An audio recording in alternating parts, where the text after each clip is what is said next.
J'ai réalisé, pendant qu'on chantait ensemble, qu'on est en famille éternelle. Amen. Ça rime en plus. Et c'est vrai. Et c'est vrai. Gloire à Dieu.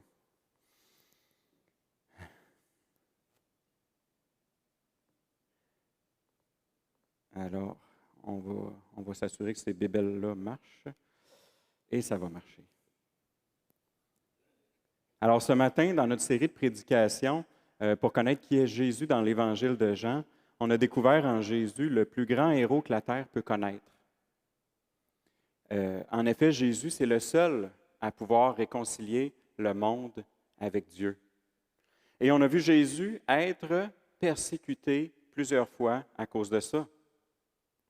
Aujourd'hui, ensemble, on va porter un nouveau regard sur différentes choses. Jésus est en quelque sorte un héros, mais il est un héros étrange. Comme certains autres héros, il est incompris et détesté sans bonne raison. Mais, contrairement à d'autres, il nous engage à vivre le même genre de persécution en famille parce qu'il nous met à l'œuvre dans les affaires de la famille.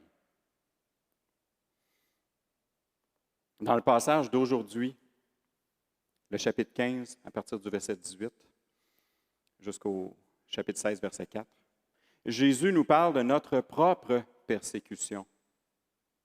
Vers le début de sa carrière publique, Jésus avait déjà parlé de la persécution, et de deux façons vraiment très surprenantes, dont, rappelons-nous, la première, dans Matthieu 5. Alors Jésus dit pourquoi on peut être heureux. Ça ne marche pas, ma bébelle. On va avancer à Matthieu 5, s'il vous plaît. Merci. Alors, je vais lire quelques paroles de Jésus. Jésus disait, « Heureux serez-vous lorsqu'on vous insultera, qu'on vous persécutera à cause de moi.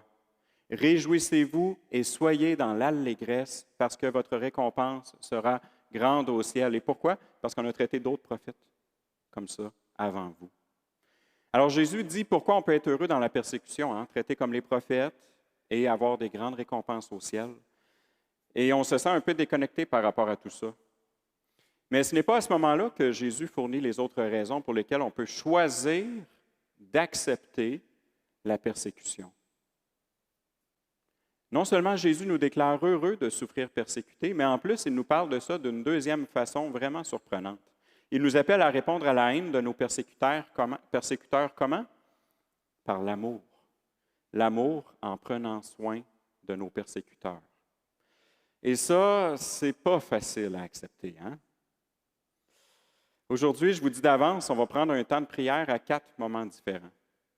Et chaque fois qu'on va prier, je vous invite à faire comme Jésus, qui priait parfois en regardant, en élevant les yeux vers le ciel. Je vais vous inviter à élever les yeux vers l'écran, où est-ce qu'on va regarder les textes bibliques que je vais utiliser pour guider notre prière.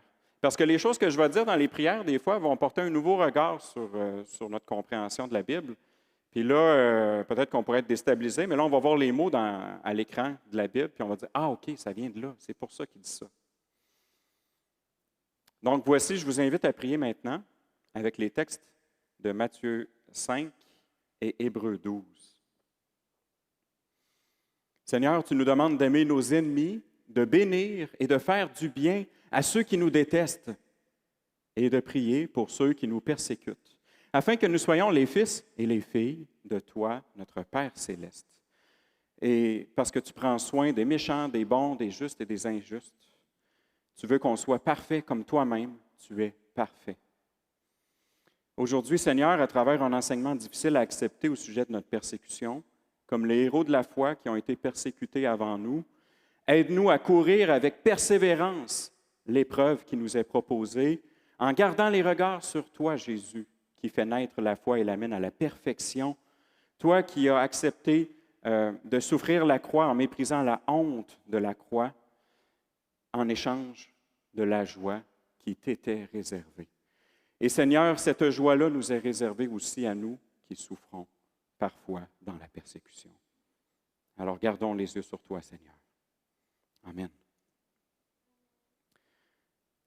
Donc, on vient de voir les principes bibliques qui entourent la persécution. Maintenant, on va mettre les lunettes pour voir comment se préparer à subir la persécution du monde. Vous savez, dans son discours d'adieu à ses disciples, Jésus a dit, et on va regarder comment Jésus nous a préparés à faire face au monde en 3 étapes. La première étape, c'est les versets 18 à 21 du chapitre 15 de l'Évangile de Jean. OK? Donc, Jésus a dit, « Si le monde vous déteste, sachez qu'il m'a détesté avant vous. Si vous étiez du monde, le monde vous aimerait, car vous seriez à lui. Mais vous n'êtes pas du monde. Je vous ai choisi du milieu du monde. C'est pour cela que le monde vous déteste. Alors souvenez-vous de la parole que je vous ai dite. Le serviteur n'est pas plus grand que son Seigneur. S'ils m'ont persécuté, ils vous persécuteront vous aussi. S'ils ont gardé ma parole, ils garderont aussi la vôtre. Mais ils vous feront tout cela à cause de moi, parce qu'ils ne connaissent pas celui qui m'a envoyé. » Alors Jésus dit que le monde déteste Dieu et l'Église. Mais pourquoi? On va repasser un résumé du texte qu'on vient de lire pour répondre à la question. Les premiers mots sur lesquels j'attire votre attention sont en jaune au centre. S'ils m'ont persécuté, ils vous persécuteront vous aussi. Comme la majorité du monde a réagi à Jésus en le persécutant, eh bien, on peut s'attendre à ce que la majorité du monde réagisse à notre parole en nous persécutant aussi. Ici, Jésus, on regarde le reste des paroles en jaune, Jésus veut qu'on comprenne pourquoi le monde nous déteste, l'Église, et nous persécute. Parce que Jésus, premièrement, nous a choisis du milieu du monde. Il y a un choix qui a été fait. Et ça, c'est de la discrimination. Et deuxièmement, parce que Jésus, en plus de nous avoir choisis, il est notre Seigneur. Et en tant que Seigneur, il a l'autorité de nous demander de parler au monde. Et nous soumettons à son autorité et nous agissons comme ça en tant que serviteurs. Troisièmement, on voit que Jésus dit que c'est parce que le monde ne connaît pas Dieu qui a envoyé Jésus pour être le Seigneur du monde, que le monde nous déteste. Alors voilà, on vient de faire une première application déjà. Et qu'est-ce que vous allez faire à la maison? Rien. La première application, c'était que Jésus voulait qu'on sache et qu'on se souvienne. Alors, juste d'en parler maintenant, on sait et on s'en souvient. Des fois, c'est simple, de lire la parole ou de la répéter entre nous, c'est une application. Ça va faire son chemin. Et maintenant, nous savons et nous nous souviendrons, alors nous comprenons pourquoi le monde nous déteste.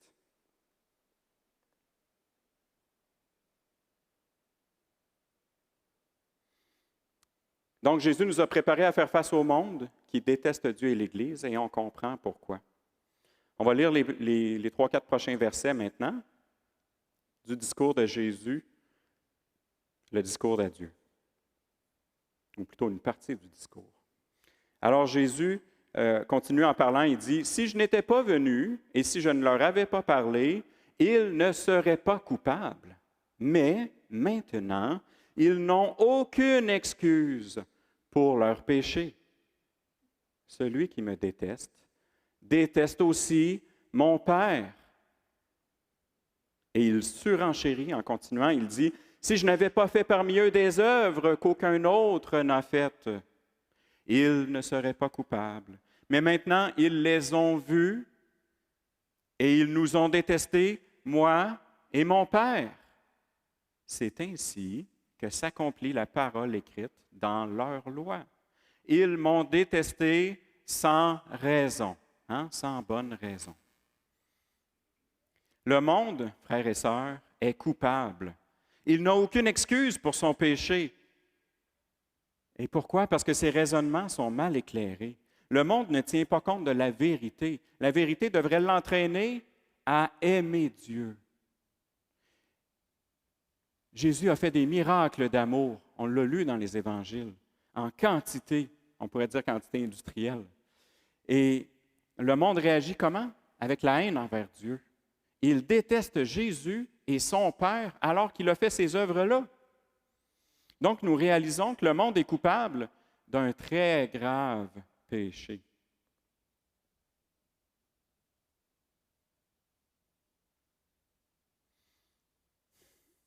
Et troisièmement, les versets 26 jusqu'au verset 4 du chapitre suivant. Jésus va terminer cette partie-là de son discours qu'on regarde ensemble ce matin. Il continue en disant, « Quand sera venu le défenseur que je vous enverrai de la part du Père, l'Esprit de la vérité qui vient du Père, il rendra témoignage de moi. Et vous aussi, vous me rendrez témoignage parce que vous êtes avec moi depuis le début. » Hein, c'est sûr que les apôtres étaient là avec Jésus depuis le début. Je vous ai dit cela afin que vous ne trébuchiez pas. On vous exclura des synagogues, et même l'heure vient où tous ceux qui vous feront mourir croiront offrir un culte à Dieu, croiront obéir à Dieu. Ils agiront ainsi, pourquoi? Parce qu'ils n'ont connu ni le Père, ni Jésus, ni moi. Je vous ai dit cela afin que l'heure venue, vous vous souveniez que je vous l'ai dit. Je ne vous en ai pas parlé dès le début parce que j'étais avec vous. Alors, ce souvenir que Jésus nous l'a dit d'avance, frères et sœurs, ça nous aide à ne pas trébucher dans la foi. Selon Jésus, c'est quoi pour nous de trébucher ici? Eh bien, de trébucher, ce serait de refuser de témoignage, de témoigner, de rendre témoignage à Jésus, pour éviter de subir le rejet, d'être exclu, pour éviter d'être l'objet de la honte publique. Hein, au Québec, c'est peut-être plus ça qu'on peut avoir peur d'être une honte. Pour éviter qu'on fasse de nous des martyrs. Alors, on peut refuser de témoigner de Jésus quand on en aurait l'occasion. Jésus trouve important, dans ce discours-là, il trouve important qu'on se souvienne qu'il nous a annoncé d'avance notre persécution et pourquoi on va être persécuté. Hein, le fait que le monde ne connaît ni Dieu, ni Jésus, surtout. Mais comment est-ce que ça nous aide de savoir d'avance qu'on va être persécuté? Eh bien, on ne verra pas tout de suite la réponse à ça. Pour l'instant, si vous êtes comme moi, est-ce que ça fait peur? Ben oui, oui. Quand l'heure vient d'être persécuté, ça fait mal. Bien entendu, il n'y a pas de peine de mort au Canada. Hein? Mais les persécuteurs savent comment nous faire perdre notre bien-être assez vite.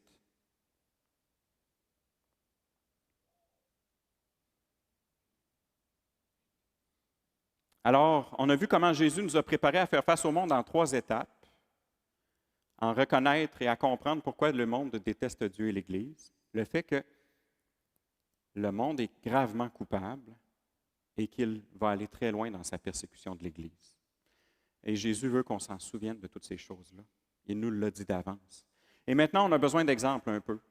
On a besoin de faire un peu de remue-ménage, parce qu'on a déjà passé à travers le texte du message ce matin. Mais qu'est-ce que Dieu et qu'est-ce que Jésus veut qu'on retienne de tout ça? Vous savez, je ne suis pas un expert en persécution. Et c'est tout un sujet. Et on va regarder ça ensemble ce matin. On n'en parlera pas de toutes les facettes qu'on pourrait le faire. Vous pourrez continuer à en parler durant la semaine. Mais on va regarder un peu là, ce qui a, avec certaines lunettes, là, ce qui a saisi mon attention, puis que je pense qui est bon là, pour l'Église de regarder ensemble. Et on a un exemple dans la Bible où est-ce que Paul, qui s'appelait aussi Saul, persécute l'Église. Et je pense que ça peut être bon de s'introduire dans un exemple comme ça maintenant. Vous voyez, dans Acte 8, nous lisons ou survolons les versets 1 et 3, que Saul approuvait l'exécution d'un homme appelé Étienne. Et ce jour-là, une grande persécution éclata contre l'Église. Et là, les gens se sont dispersés et tout ça. Et à quoi ça ressemblait, cette persécution-là? Hein? Saul, par exemple, cherchait à détruire l'Église. Comment? Il pénétrait dans les maisons, en arrachait hommes et femmes et les faisait jeter en prison. Et Étienne venait d'être mis à mort. Persécution. Ça, c'est ce qui s'est passé à l'époque. Qu'en est-il aujourd'hui? Alors, selon l'organisme Open Doors, qui semble avoir fait des recherches vraiment poussées, statistiques et tout ça, et qui aide les familles de chrétiens persécutés dans le monde, les statistiques sont alarmantes. Ils disent que 360 millions de chrétiens souffrent de hauts niveaux de persécution et de discrimination pour leur foi dans le monde. Et là, ensuite, ils se concentrent sur les 50 pires pays et ils disent que dans ces 50 pays-là, il y a 312 millions de chrétiens qui font face à des très hauts ou élevés ou extrêmes niveaux de persécution. Le saviez-vous, frères et sœurs? Des centaines de millions de chrétiens. En Asie, par exemple, presque la moitié, 2 personnes chrétiennes sur 5 vivent des très hauts niveaux de persécution. Alors, en pratique, par exemple, on pourrait regarder la vidéo, là, moi j'ai pris ça sur pause, des maisons brûlées. C'est juste un exemple. 6 000 chrétiens martyrisés, morts en 2021. Ça, là, j'ai calculé, c'est 16 chrétiens, 16 frères et sœurs de notre famille éternelle exécutés par jour. Sur 300 millions, c'est peut-être pas beaucoup, mais c'est 16 personnes qui ont passé par des souffrances incroyables. 5 000 églises attaquées, des bombes ou des choses de même à travers l'année 2021. 6 000 chrétiens emprisonnés. Et imaginez leur famille ou leurs enfants que papa n'a plus les moyens de travailler. Il est pris dans une prison. Et qui aide ces familles-là. Alors au Québec, dans notre persécution, on a quand même un certain confort, n'est-ce pas? Ce n'est pas partout de même dans le monde. Ce n'est pas partout de même dans le monde. Alors on a vu un exemple de l'époque et un exemple d'aujourd'hui. Et maintenant, appliquons ça un peu à nos vies. Vous savez, on est en guerre spirituelle. Il y a la guerre naturelle dans différents pays du monde, avec des conséquences très graves, comme les Ukrainiens que nous aidons sont victimes d'une guerre naturelle. Et il y a la guerre spirituelle dans différents pays du monde, avec des conséquences très graves. Comment aidons-nous nos frères et sœurs persécutés dans le monde? Vous savez, l'apôtre Paul a écrit 2 chapitres dans la 2e lettre aux Corinthiens, les chapitres 8 et 9, qu'on ne lira pas ensemble ce matin, mais que je vous invite à regarder à la maison, qui nous encourage au principe de l'égalité, de la redistribution de nos ressources pour prendre soin les uns des autres. Hein, il est dans une province, puis là, il dit, à Jérusalem, ils vivent beaucoup de persécutions, puis tout ça, on devrait aller leur envoyer de l'argent. Et donc, vous savez, selon mes sources, peut-être qu'un exemple, là, l'organisme Open Doors serait un organisme qui est recommandable pour faire nos dons, pour recevoir nos dons, un peu comme on aide les Ukrainiens. Peut-être qu'on peut aussi commencer ou continuer à aider nos frères et sœurs spirituels, nos frères et sœurs éternels, persécutés à cause de Jésus dans le monde.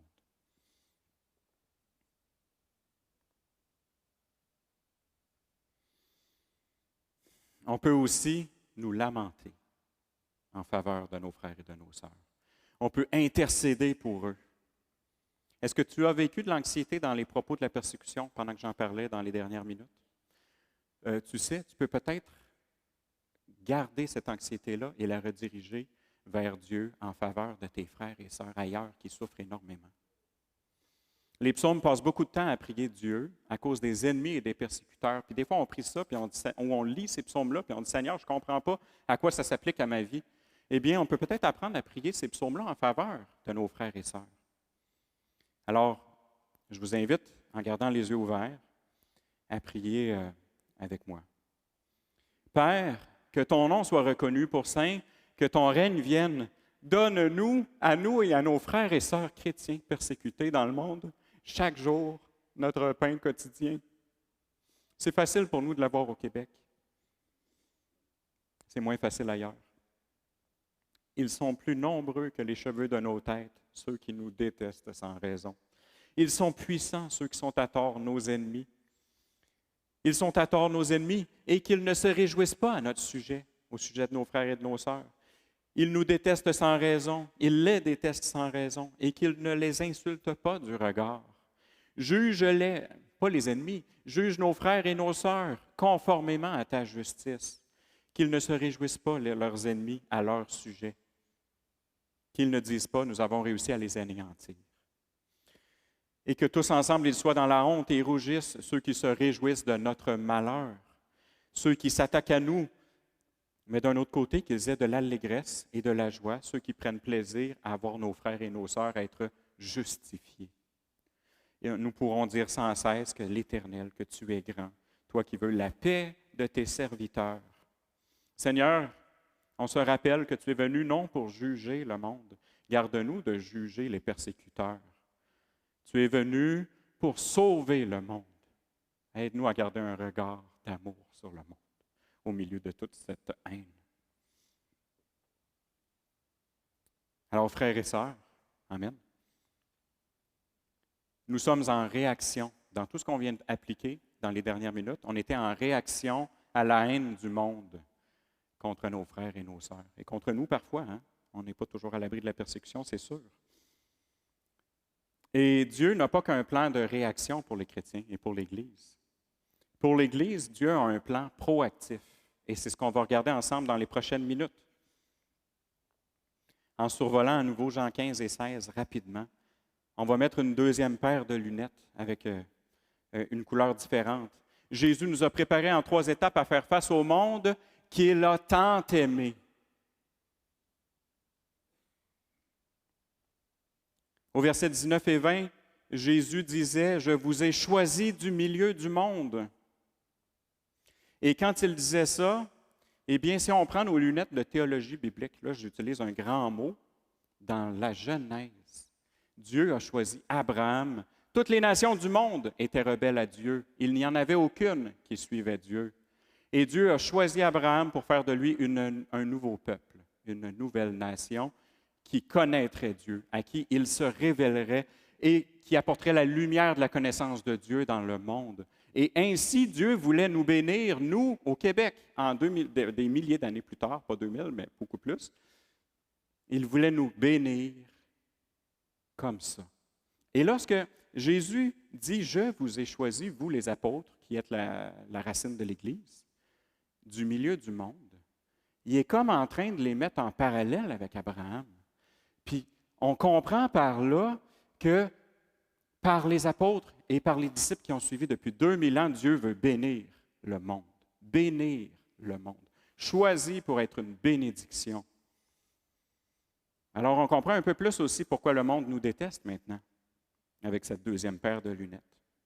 Une deuxième chose qui saute aux yeux ici en jaune, c'est que comme une minorité du monde a réagi à Jésus, comment? Elle a gardé sa parole, cette minorité-là. Les apôtres, les disciples. Eh bien, on peut s'attendre à ce qu'une minorité significative, aujourd'hui, réagisse à notre parole en la gardant dans un monde de ténèbres. Et ça, c'est une bonne nouvelle. Ça vaut la peine de parler. Alors, on a un problème. Le monde déteste Dieu et l'Église parce qu'il ne connaît pas Dieu. Et on a une solution. Parlons au monde comme Jésus. Comment? Eh bien, vous savez, on vit au milieu du monde. Je réalisais ça dans les dernières semaines, un peu plus que je l'avais réalisé avant. Impliquons-nous dans notre monde. À chacun d'entre nous, Jésus a donné un monde, un travail, une école, des groupes d'activités, de sport, Qu'est-ce que vous faites la semaine en dehors de l'Église? Alors, Dieu vous a donné un monde, un terrain missionnaire. Impliquons-nous dedans. Le travail, ce n'est pas juste un gagne-pain. Des fois, les chrétiens ont diminué la valeur éternelle du travail. Le travail, c'est un endroit pour faire des connexions spirituelles aussi, pour parler de Dieu. Alors faisons bien ce qui est attendu de nous à l'école ou au travail. Soyons des modèles et développons des relations, des bonnes relations. Et puisque Jésus veut qu'on parle au monde comme lui, je le répète, impliquons-nous dans notre monde. Et si jamais ça nous attire un peu de persécution au Québec en 2022, nous en serons heureux et récompensés. C'est le principe que Jésus nous a donné. On avance au verset 22 à 24, la deuxième étape. On se rappelle qu'ils n'ont aucune excuse pour leur péché. Alors, on se rappelle que la culpabilité du monde est très grave. Et avec notre deuxième paire de lunettes de l'Évangile, qu'est-ce qu'on va faire? Puisque Jésus veut qu'on comprenne le besoin du monde, soyons remplis de la même compassion que notre Seigneur Jésus et agissons pour que le monde sache qu'il a besoin d'être sauvé, de sa culpabilité et de quoi d'autre? De son ignorance concernant Dieu. Parce que tant qu'il va ignorer Dieu, il va nous détester. Dieu, Jésus et l'Église. C'est en quelque sorte la mauvaise nouvelle que le monde doit savoir. Le Saint-Esprit va le convaincre qu'il est dans une mauvaise voie de son péché. Mais on ne présente pas une mauvaise nouvelle sans présenter en même temps la bonne nouvelle du pardon des péchés, le jugement favorable envers ceux qui sont justifiés par Jésus, par son sacrifice, par son don. Alors nous acceptons de mourir avec Jésus et ressuscitons avec lui. Et la troisième section, quand sera venu le défenseur, l'Esprit de la vérité, il rendra témoignage de moi. Et vous aussi, vous me rendrez témoignage. Pourquoi? Parce que vous êtes avec moi depuis le début. Vous me connaissez. Le monde ne me connaît pas, mais vous, oui, vous me connaissez. Alors, quand on lit ça ici, le monde, c'est un problème, le fait que le monde persécute l'Église parce qu'il ne connaît pas la vérité. La solution, l'Esprit de la vérité résout le manque de connaissance du monde. Il éclaire ses raisonnements dans l'erreur. Et nous aussi, avec la connaissance de Dieu qu'on a, on fait partie de la solution. Souvenons-nous de ça. Ne trébuchons pas. Au contraire, témoignons de Jésus, même si le monde peut nous persécuter parce qu'il ne connaît pas Dieu. Alors on pourrait dire, moi je ne témoignerai pas, je ne veux pas être persécuté, mais la meilleure solution, c'est de témoigner afin que ces gens-là ne soient plus des persécuteurs, mais qu'ils deviennent des disciples. Et je réattire votre attention sur les mots au milieu en gras bleu, vous aussi. Rappelons-nous que nous sommes collaborateurs aussi avec l'Esprit de la vérité. Nous ne sommes pas seuls dans cette mission. Nous avons nos frères, nos sœurs, l'Esprit qui nous habite et qui marche devant nous aussi dans le monde, qui prépare le champ missionnaire.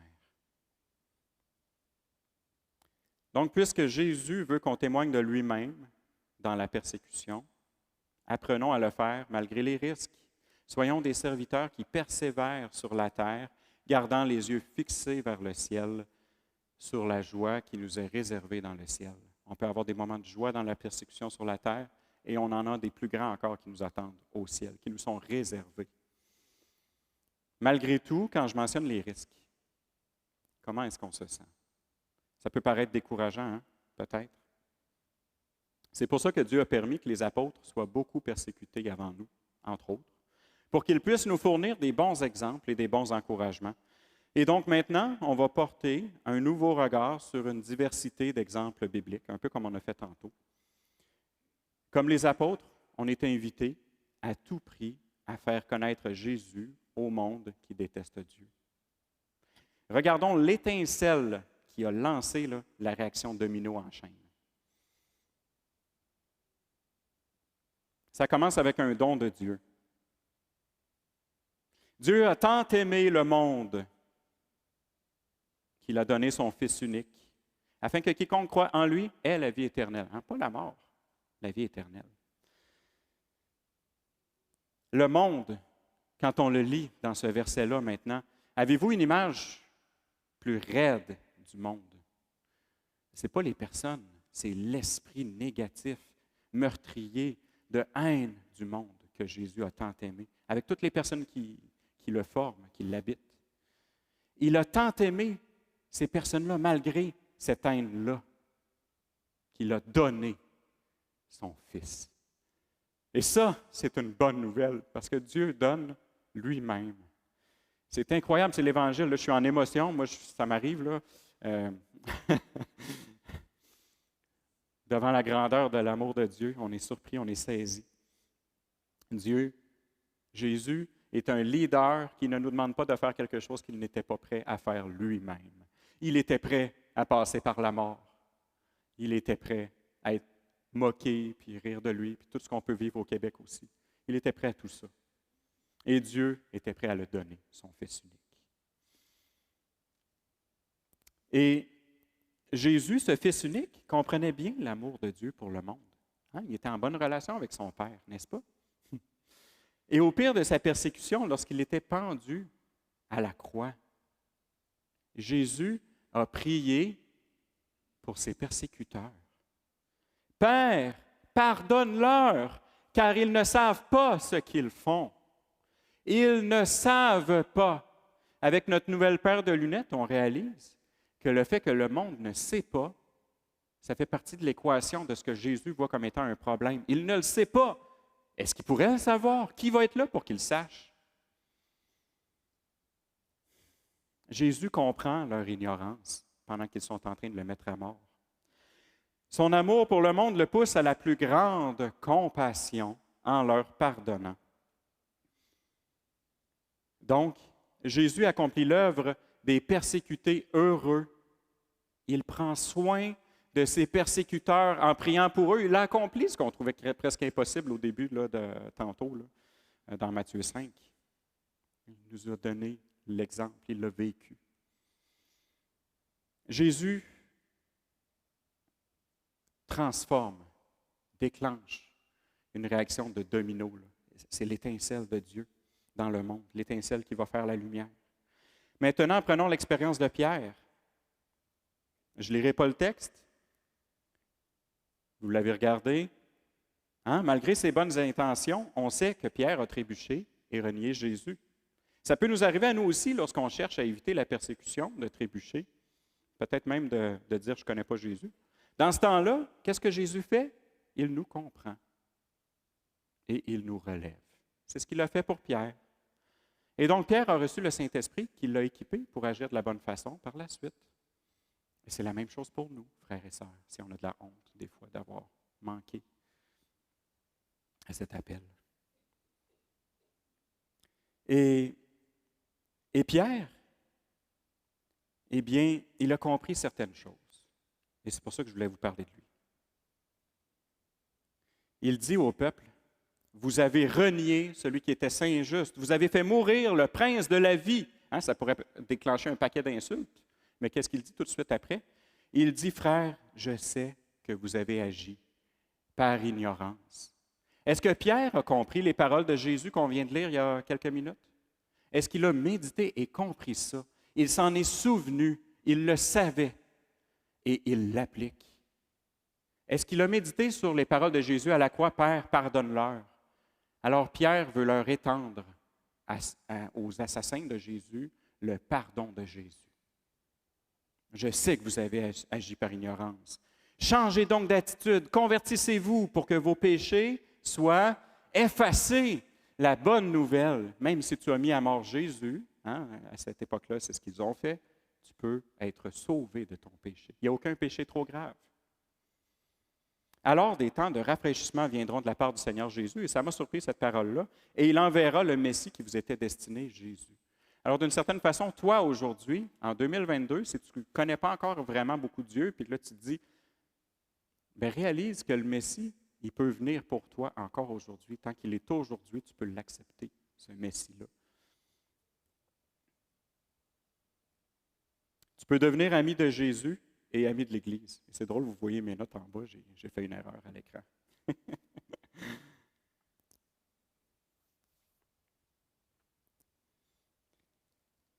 Donc, Jésus avait pardonné au peuple qui l'avait persécuté, et Pierre aussi. Et tantôt, on a lu comment Paul ou Saul a persécuté l'Église. Étienne est un disciple de Jésus qui connaît la compassion de Jésus pour ses persécuteurs. Et qu'est-ce qu'il va faire avec? Pendant qu'il est en train d'être mis à mort, approuvé par Saul ou Paul, il dit, « Seigneur, ne les charge pas de ce péché, ne les tiens pas coupables. » Étienne a compris. Est-ce qu'on comprend en même temps qu'Étienne, frères et sœurs? Donc, Étienne reflète bien la compassion de Jésus. Il y a plusieurs autres passages qui reflètent, par exemple, la joie dans la persécution, quand les apôtres s'estiment chanceux, par exemple, et se réjouissent d'avoir été jugés dignes d'être persécutés pour le nom de Jésus. Mais on va passer par-dessus ça. On va regarder un peu ce que le pardon de Jésus a déclenché maintenant dans la vie de Paul. Donc, par réaction en chaîne, cette étincelle-là conduit jusqu'à Jésus et Étienne, qui avaient pardonné à Paul. Qu'en est-il de l'Église persécutée par Paul? Quand Paul s'est converti, c'est suite à une révélation spéciale de Jésus. Vous pouvez la lire à l'écran. Alors, c'est clair que si Jésus appelle Paul à se convertir, à arrêter de persécuter l'Église, c'est parce que Jésus a pardonné à Paul. Et il demande à qui de dire à Paul ce que Paul doit faire dans sa conversion? Il demande à l'Église, va dans telle ville, puis il y a quelqu'un de l'Église qui va venir te parler. Donc, Jésus s'attendait à ce que l'Église pardonne, elle aussi, son persécuteur, Paul. Plus tard, Paul écrit, « Cette sagesse, aucun des chefs de ce temps ne l'a connue, car s'ils avaient connu cette sagesse, ils n'auraient pas crucifié le Seigneur de la gloire. » En Paul, là, quand il a écrit ça, là, il avait été ignorant comme eux avant. Donc, il comprenait bien que tous les ignorants ont besoin qu'on leur parle de Dieu. Sinon, ils vont crucifier Jésus, ils vont détester Jésus, ils vont mourir sans Jésus.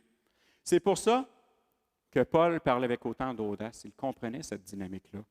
Par exemple, lorsqu'il a visité les Athéniens et qu'il a risqué la persécution en leur disant qu'ils sont ignorants, carrément, et que leurs idoles ne sont pas Dieu. Actes chapitre 17. Il leur a dit ça. Il a risqué la persécution. Après avoir regardé ces exemples bibliques avec nos nouvelles lunettes, on peut développer quelques dernières applications proactives.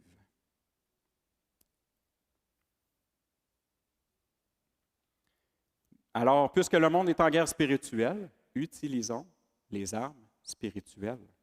Par exemple, l'épée de l'Esprit, qui est la parole de Dieu. L'épée de l'Esprit, ce n'est pas une arme de métal qui coupe, là.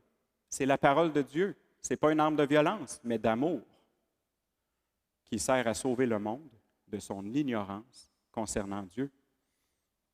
Ensuite, quand on s'exerce à célébrer la parole de Dieu dans nos vies et comment elle transforme le monde et nos vies, à s'aimer les uns les autres et qu'on se forme là-dedans et qu'on s'envoie les uns les autres dans le monde, on est en action proactive pour prendre soin du monde. On peut aussi faire une prière proactive. Hein? On est peut-être encore un peu anxieux face à la persécution. La prière proactive est une deuxième solution à l'anxiété. Paul nous guide bien dans cette prière pour la connaissance et pour la parole. Alors, je vais prier ça avec vous. Nous ne cessons de prier pour vous. Nous demandons que vous soyez remplis d'une chose tellement importante.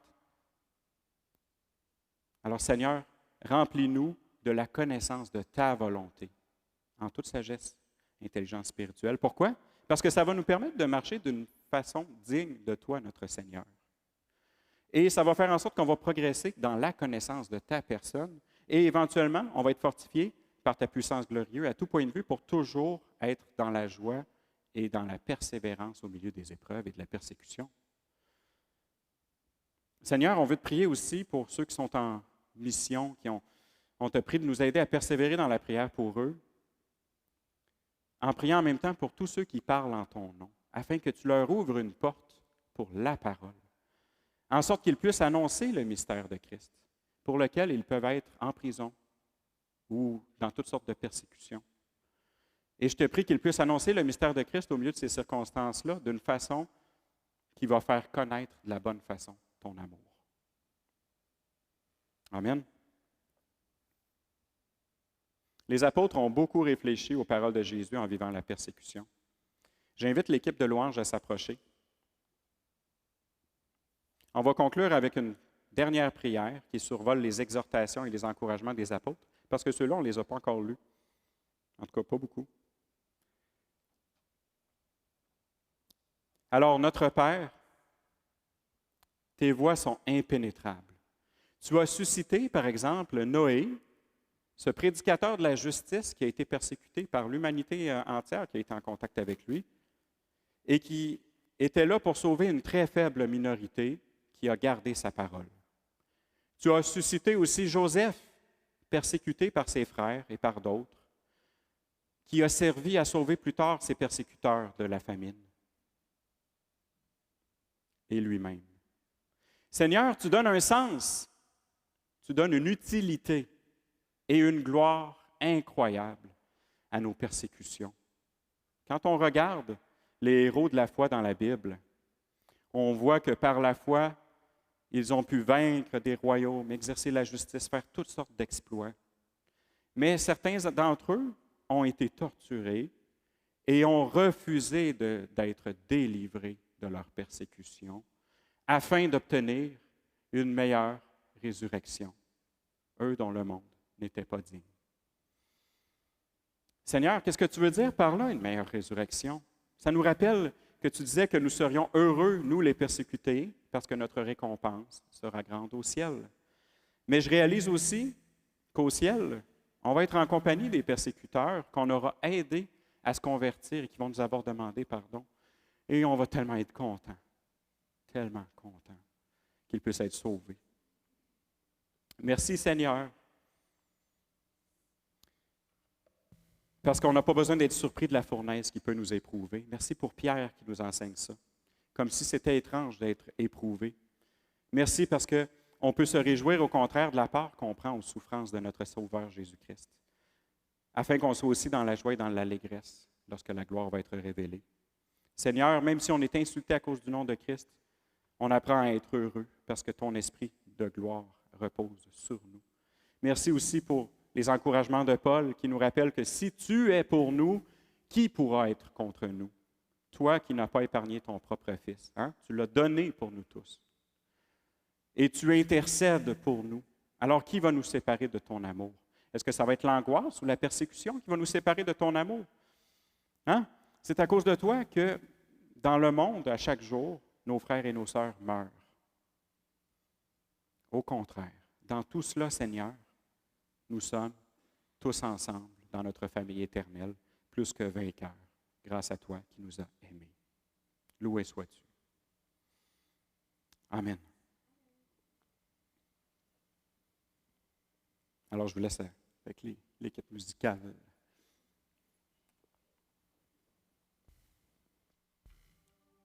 Je vais vous inviter à vous lever.